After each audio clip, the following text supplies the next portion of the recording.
Our opening words this morning are by the Reverend Laura Bogle, entitled Outside, Inside. Outside, the flags fly down the highway, hanging on to the back of large trucks or the chest of a man. Outside, there is grabbing and taking, a staking and restaking of territory claimed. The roads cut, the oil burned, blockades erected, and walls built. Outside, the borders between us are made visible in noise, colors, ballots, signs, and signals. Inside resides the breath of common ancestors, the child who plays with no thought of malice, the heart tuned towards suffering, the taste of figs ripening in the lingering autumn heat, the sliver of an orange moon low in the evening November sky. Inside begins something you might call a prayer. Let us kneel down, not to God or nation or ideology, but to what is inside, a feeling, a connection, a welling like the waters at the very beginning of time, unpolluted and gently flowing, sweet and dark and healing. Let us kneel down to the persistent possibility that the life and love within prevail. Let us release what is inside, outward in beauty, spilling towards each other until all merges. Unstoppable well of knowing that we will only ever be saved by one another.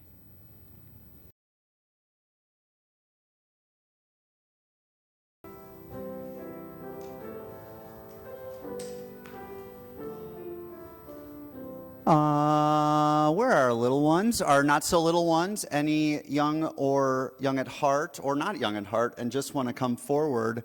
I got our Wonder Box here again today, and I'm just wondering who might want to help open it. So are there people who don't get to open it often or who haven't opened it in a while, this Wonder Box? Would you like to open? Okay, let's see what's in here today. That's okay. You lift right here. Oh, there you go. Oh, it's a plant. Can everyone see this? This is fresh. This is what we call fresh. Went and got her this morning.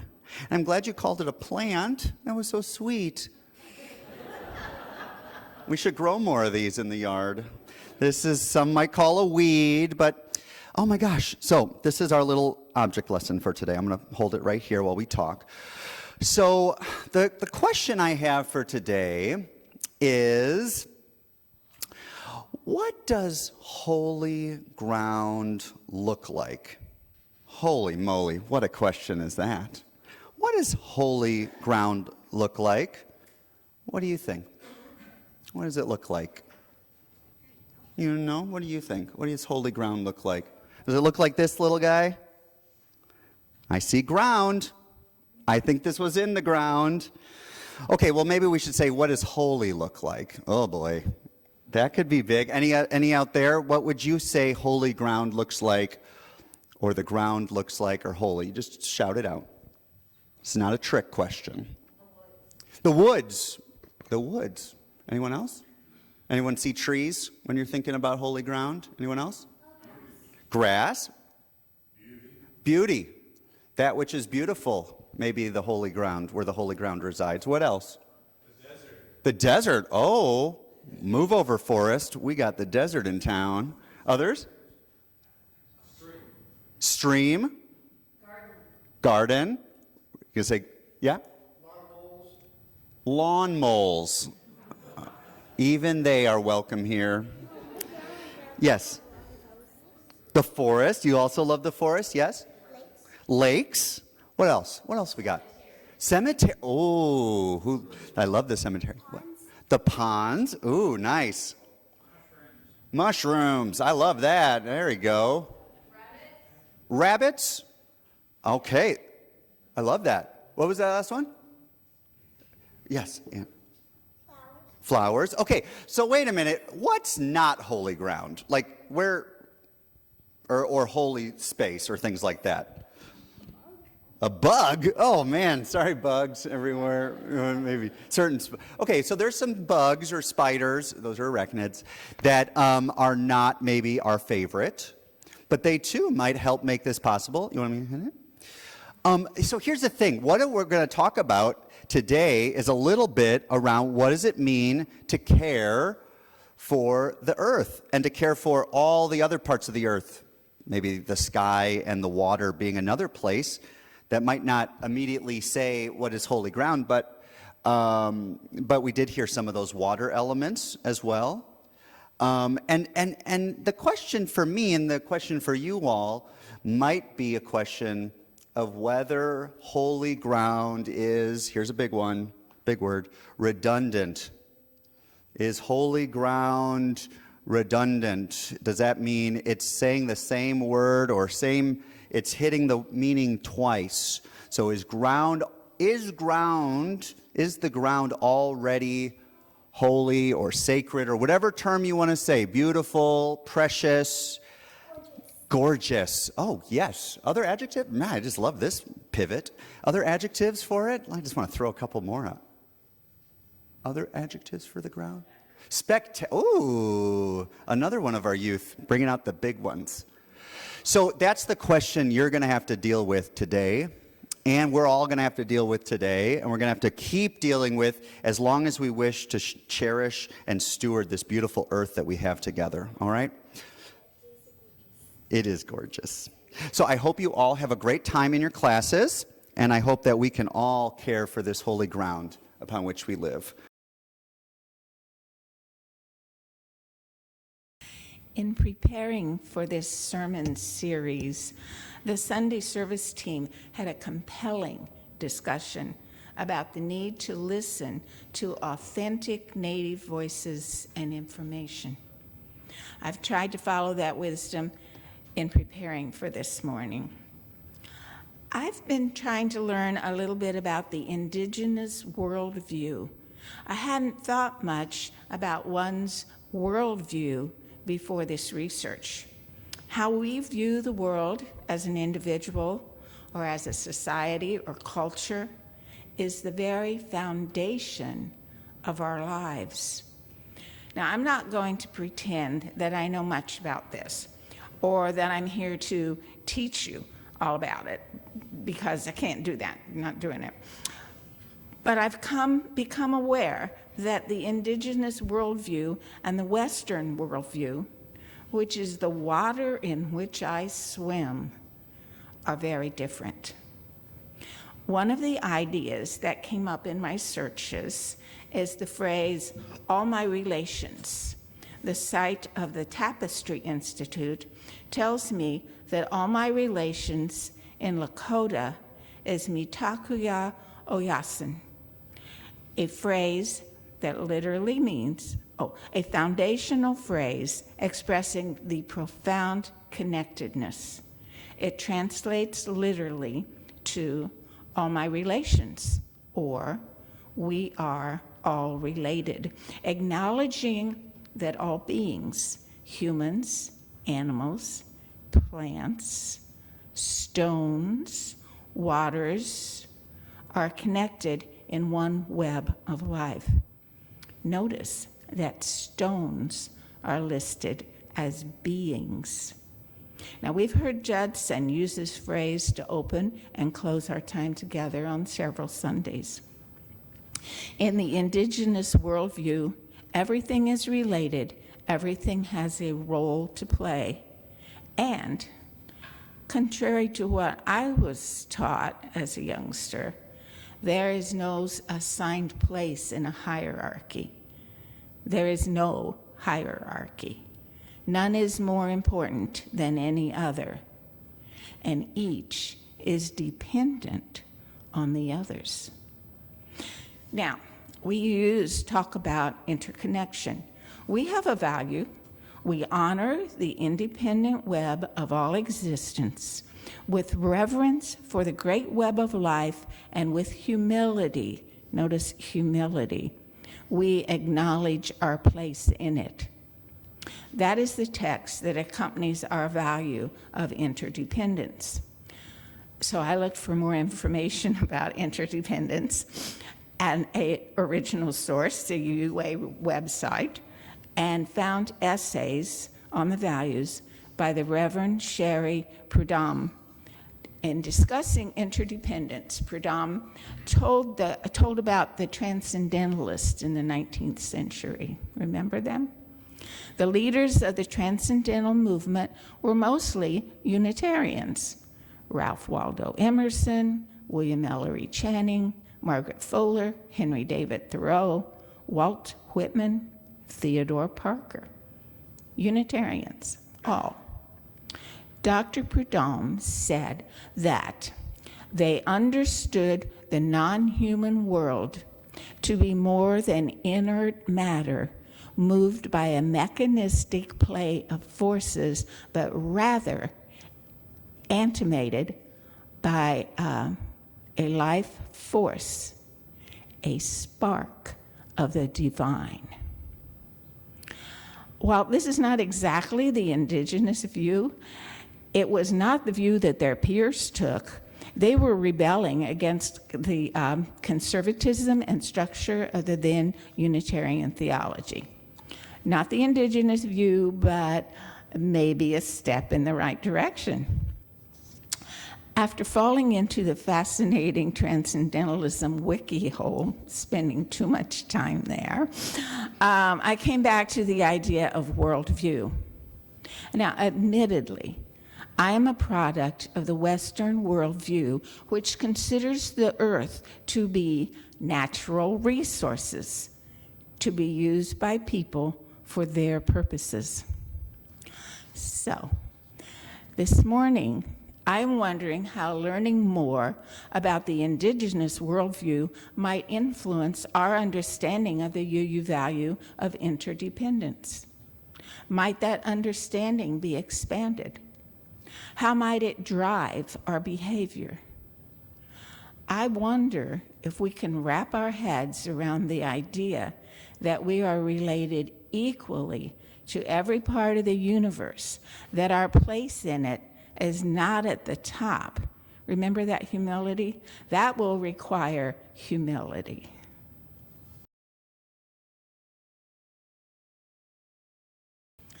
Our first reading this morning is from Exodus, chapter 3, verses 1 through 6. Moses was keeping the flock of his father-in-law, Jethro, the priest of Midian. He led his flock beyond the wilderness and came to Horeb, the mountain of God. There, the angel of the Lord appeared to him in a flame of fire out of a bush. He looked, and the bush was blazing, yet it was not consumed. Then Moses said, I must turn aside and look to see this great sight and see why the bush is not burned up. When the Lord saw that he had turned aside to see, God called to him out of the bush, Moses, Moses. And he said, Here I am. And then he said, Come no closer. Remove the sandals from your feet, for the place on which you are standing is holy ground. He further said, I am the God of your father, the God of Abraham, the God of Isaac, and the God of Jacob. And Moses hid his face, for he was afraid to look at God. Our second reading is an excerpt from a poem titled Conflict Resolution for Holy Beings by Joy Harjo. Set conflict resolution ground rules. Recognize whose lands these are on which we stand. Ask the deer, turtle, and the crane. Make sure the spirits of these lands are respected and treated with goodwill. The land is a being who remembers everything. You will have to answer to your children and theirs. The red shimmer of remembering will compel you up the night to walk the perimeter of truth for understanding. As I brushed my hair over the hotel sink to get ready, I heard, by listening, we will understand who we are in this holy realm of words. Do not parade, pleased with yourself. You must speak in the language of justice.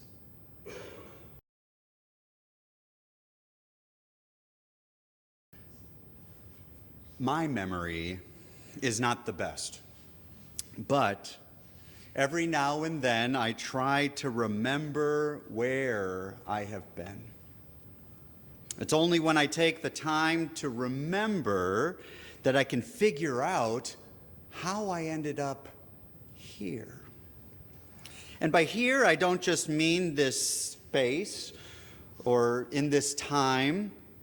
I mean in this space-time, this loving embrace, this marriage of the when and where of our existence. Inseparable these lovers are from one another and deeply dependent we are of both. And it is in that time of remembering this week that I began to realize something important.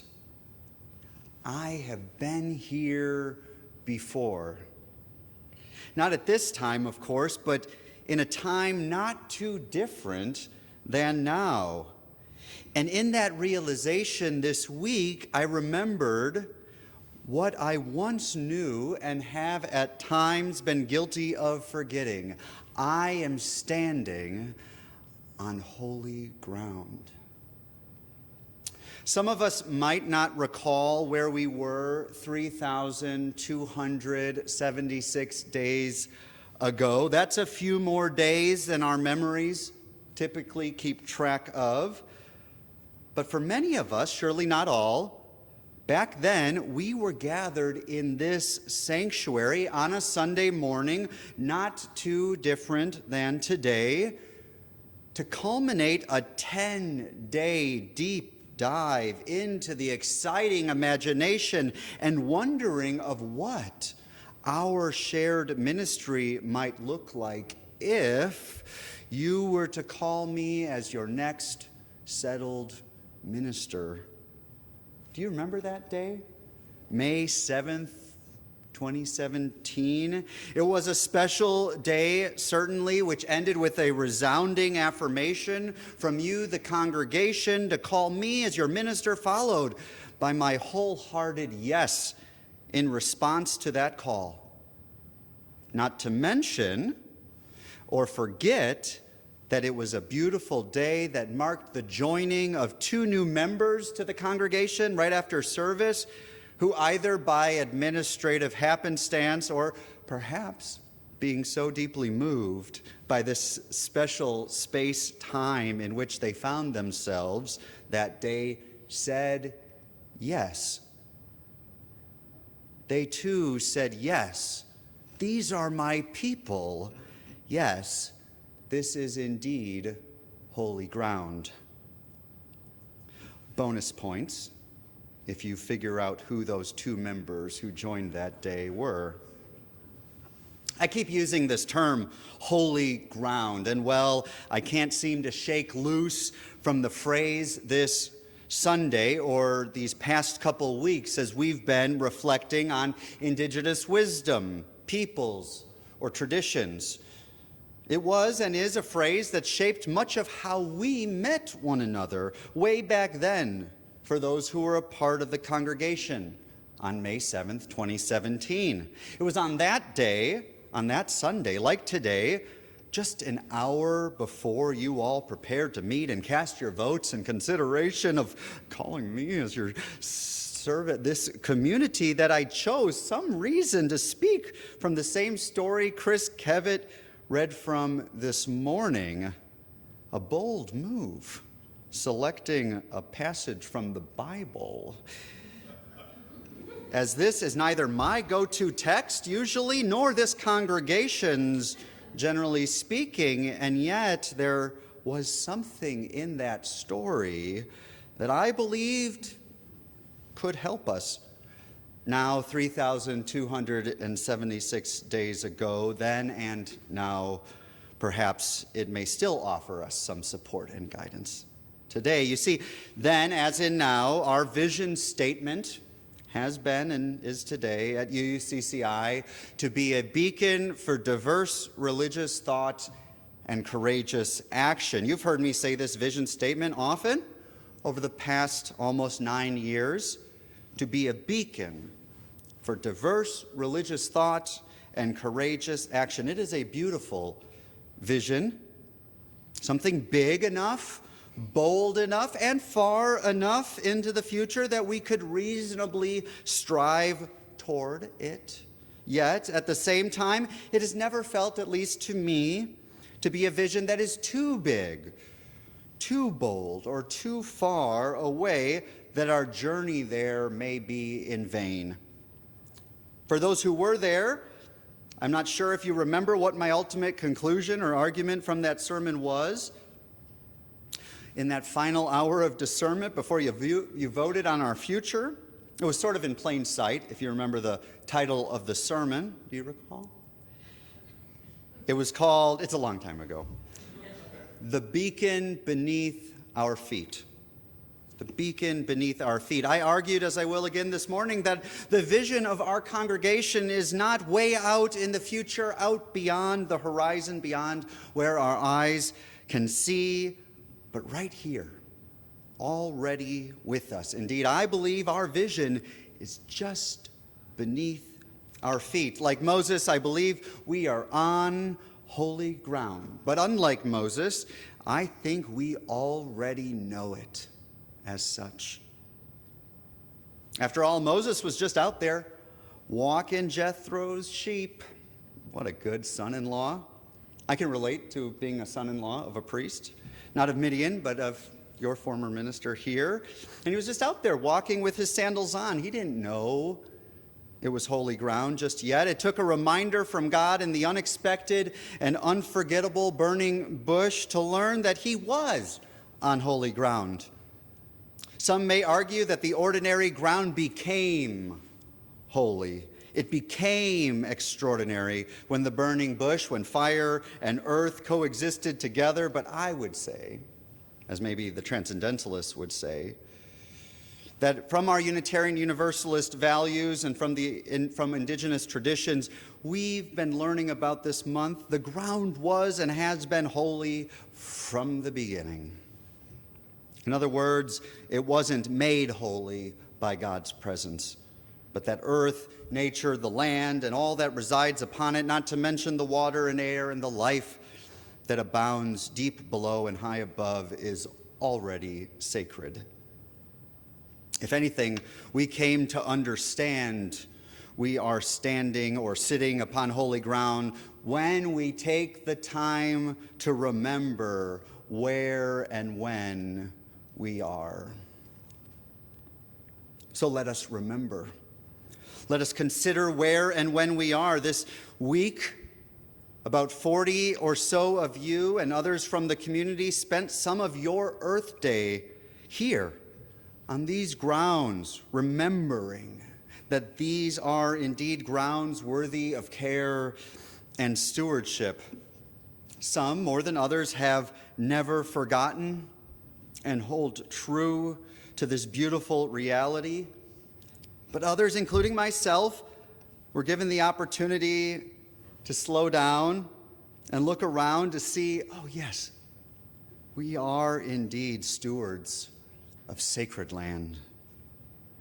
If you have time today to go out and walk the grounds to see the amazing work that the so-called weed wrangle produced, clearing invasive species, trimming and cutting back, and opening up the nature so that we can better embrace our place within the family of things in this interdependent web of all existence of which we are but a part. I hope you will. Dean Schertz and Donna Stanley have even begun the gentle, compassionate clearing of a new path through the north section of the grounds. I can't wait to see how that path invites new ways of journeying and learning and remembering as a community where and when we are. Beyond the holy ground phrase I've been focused on today, and back in our origin story of shared ministry, there is another phrase that my sermon title today is raising up in our shared awareness. Stewards of sacred land. Do you know where this phrase comes from? Stewards of sacred land. It's from our Imagine 2030, your bedside read, your pillow read when you go to sleep, that we spent over 15 months of intentional work together, dozens and dozens of people who aimed at articulating where we were headed together in the coming 5 years. One of the strategic objectives in this plan is about our vitality and growth as a congregation, which includes aspirations regarding how we relate to our sacred resources or sources of value that we could call sacred. This includes our community, the gifts you each bring by your presence, your engagement, your giving, your shared shaping of this space, and of course the space itself, both in here in this gathering space, the sanctuary, and out there on the grounds of our shared community. In the Imagine 2030 document, which I encourage everyone to read or read again, this is the statement that was adopted by the congregation to guide our path in the years ahead. Quote, stewards of sacred land. The lands upon which we gather are not only special because they serve our UU community, interfaith partners, and other stakeholders, but also because we are called to be good stewards of the earth. We commit to caring and providing the resources necessary for preserving and enhancing our shared sacred home. End quote. So this is the language that can help shape our vision of being and becoming ever more a beacon for diverse religious thought and courageous action. So how then will we get there? Or rather, how will we recognize and realize where we already are and what resides beneath, beside, and before us? I think one path would be turning to indigenous peoples for wisdom, for guidance, to follow, to listen. For who has been better stewards of sacred lands than those who saw land not as that which is to be owned and possessed, but to be stewarded and cared for?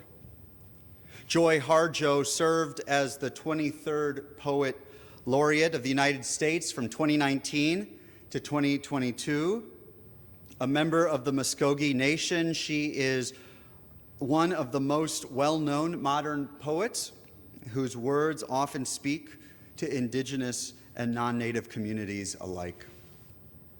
In her poem, Conflict Resolution for Holy Beings, which is also the name of a beautiful collection of poems, a nice book, she offers some encouragement to set ground rules, at the least, for conflict resolution. Notice that there is a natural tension or conflict that aches for resolution in how we relate not only to one another as human beings, but to the land and nature itself. I wonder how we would care for these lands upon which we reside here in western Bartholomew County if we consider her invitation to, quote, recognize whose lands these are on which we stand. She says, don't go looking at the county records office for an answer, but that we should ask the deer, turtle, and the crane, and that we must learn to listen because by listening, we will understand who we are in this holy realm of words. What a beautiful charge to listen, and in our listening to remember where and when we are. Joy Harjo writes that it is good and right to care for these lands with respect and goodwill because, quote, the land is a being who remembers everything. But that in the red shimmer of remembering, I love that, the red shimmer of remembering will compel you up the night to walk the perimeter of truth for understanding. I get chills with this invitation to walk the perimeter of truth for understanding. Picture that movement around truth towards understanding, around the sacred meaning of our lives in space and time, in this space-time, that we can experience this space in this time as a rediscovery of what was already here, already holy, already sacred. We just needed to remember and then practice in a way that is harder to forget. Finally, I want to offer a thought about the challenge of moving in and out of this remembering that we are on sacred land and that we are stewards of the sacred land. As we strive to be a beacon for diverse religious thought and courageous action, I believe it is critical that we not come to think of that beacon, that light, just like this chalice or the burning bush, for that matter, as being singular in nature. It is easier to think in that way. Of course, one chalice, one light, one beacon, one love, one vision. But singularity is a slippery slope. And if we strive for it as such, we run the risk of blurring into right and wrong, us and them, in or out. We run the risk of shifting into not pluralism, but creedalism, where we see the one vision we strive to realize, to be a beacon for diverse religious thought and courageous action, as the one and only vision, the one and only way, the only truth, the only life worthy of living. Said differently, thinking that our community or burning bush is singular, we run the risk of working to not be a beacon, but the beacon. And in that hubris, we may come to, as Joy Harjo admonishes us not to, parade, pleased with ourselves. Instead, we can, I believe, come to recognize that any beacon, any fire, and sacred love we come across in this life are but reflections of their component parts. The light is a reflection of multiplicity, not of singularity, of multiplicity of the sacred multitudes within, that the flame requires both earth and air, fire and spirit, to spark and stay lit.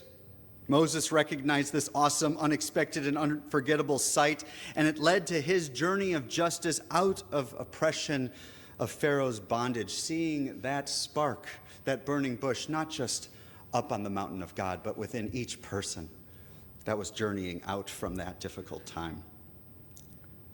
Indigenous traditions teach us that the land is alive and will not forget, and so may we not forget to separate and come to separate ourselves off from it, deciding where we begin and end and where the lesser world begins and ends. No, we are called to be stewards of sacred land, and in so doing, we come to care not only for the land, but that which resides upon it, not just the air, but that which flies above us, not just the waters, but that which dives within it. And so, too, we will come to see that the great divide of us and them, of that which is inside and that which is outside, is also an illusion of our creation, not of creation. The work of the internal life is the work of the external life. It is not separate, but interconnected, interdependent. So may we live in such a way that the boundary, that boundary, this boundary, all the boundaries are turned into sacred easements of our call to stewardship. Sacred easements of our call to stewardship, for so we have been called to steward one another and all that is our life. And as we steward the common good from here onward, may not only our own days be glad, but may all experience the joy and peace of this precious life we have to share. May it be so, and amen.